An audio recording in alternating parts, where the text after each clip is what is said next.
ஆண்டவராகிய இயேசு கிறிஸ்துவின் இனிய நாமத்தில் உங்கள் யாவருக்கும் என்னுடைய அன்பின் நாள் வாழ்த்துக்களை தெரிவித்துக் கொள்கிறேன். அருமையான ஒரு குடும்பம், நல்ல மனைவி, ஒரு மகள், அவருக்கு நல்ல ஒரு வருமானம், நல்ல படிப்பு. ஆகையினால் அவர் வேலை பார்த்த கம்பெனியிலிருந்து அவரை வெளிநாட்டுக்கு அனுப்புகிறாங்க. இவர் நல்ல ஒரு திறமைசாலி. ஆகையினால வெளிநாட்டில் போய் இவர் வேலை பார்க்குறாரு. ஒரு வருஷம் ஆகுது. உடனே மகா சொல்கிறா ஃபோனில், அப்பா நீங்கள் எனக்கு நிறையா சாக்லேட்டு வேணும், நிறைய உடைகள்லாம் வேணும், எனக்கு பரிசு பொருட்கள்லாம் வேணும்னோடனே உடனே தகப்பனார் நிறைய பரிசு பொருட்கள், சாக்லேட் மற்றும் அநேக ட்ரெஸ் எல்லாம் வாங்கி மகளுக்கு அனுப்புகிறாரு.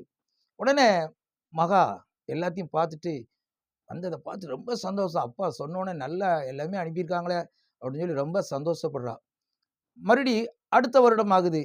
அப்பவும் அப்பா நீங்கள் எனக்கு நிறைய பரிசு பொருட்கள் போன வருஷம் கொடுத்த மாதிரியே நிறைய பரிசு பொருட்கள், ட்ரெஸ் எல்லாம் வேணும் அப்படிங்க.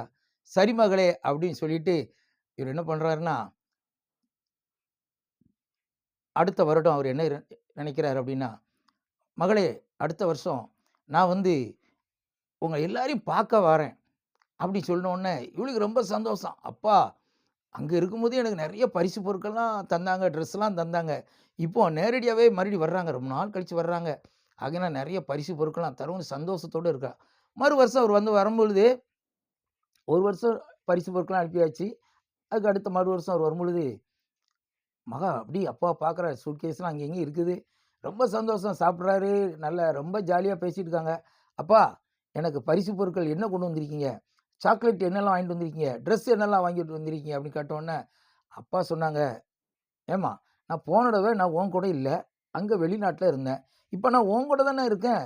இப்போ உனக்கு எதுக்கு பரிசு பொருட்களும் சாக்லேட்டு ட்ரெஸ்ஸெல்லாம், நான் தான் இப்போ உங்ககிட்ட வந்துட்டேனே. இப்போ தான் நான் உன் கூட இருக்கிறனால அதே உனக்கு பெரிய சந்தோஷம் தானே. உடனே மகா சொன்னா, இல்லைப்பா நீங்கள் அடுத்த வருஷம்லாம் வர வேண்டாம். எனக்கு நீங்கள் அங்கே ஊர்லேயே இருந்து எனக்கு ட்ரெஸ்ஸும் பரிசு பொருட்கள் எல்லாம் எனக்கு அனுப்பி வச்சாலே போதும். அப்போ அப்பா என்ன நினச்சிப்பார், என்னை விட என்னுடைய பரிசு பொருட்களையும் ட்ரெஸ்ஸையும் சாக்லேட்டையும் தான் இவன் நினைஞ்சிருக்கிறா, அதிகமாக நேசிக்கிறா, அதை விருப்பப்படுறா அப்படின்னு சொல்லி அவர் நினச்சிக்கிறாரு. இதில் நம்ம கற்றுக்கொள்ள வேண்டிய ஒரு விஷயம் என்னென்னா, இன்றைய காலகட்டத்தில் ஆண்டவராய் இயேசு கிறிஸ்துவுடைய எல்லா காரியத்தையும் கொண்டாடுகிற ஒரு காலம் கிறிஸ்மஸ். அந்த கிறிஸ்மஸை கொண்டாடும் பொழுது வீட்டுக்கு தேவையான எல்லா காரியங்களையும் செய்கிறோம், நல்ல விஷயந்தான். ஆனால் அந்த கிறிஸ்துவுக்கு உண்மையாகவே நம்முடைய உள்ளத்தில் இடம் கொடுத்துருக்கோமா, அதுதான் முக்கியமான விஷயம். அநேகர் கொண்டாடுவாங்க, என்னெல்லாமோ செய்வாங்க, ஆட்டம் பாட்டம் கொண்டாட்டம், லைட் போடுறது, வெடி போடுறது எல்லாம் ஒரு நல்ல விஷயம்தான். ஆனால் அந்த கிறிஸ்துவை கனப்படுத்துகிறோமா, அவர் சொன்ன காரியத்தை இந்த உலகத்தில் நம்ம நிறைவேற்றுகிறோமா. அவர் சொன்ன ஒரு விஷயம் என்னென்னா, நீங்கள் உலகம் எங்கும் போய் சர்வ சிருஷ்டிக்கும் சுவிசேஷத்தை பிரசங்கிங்கள்.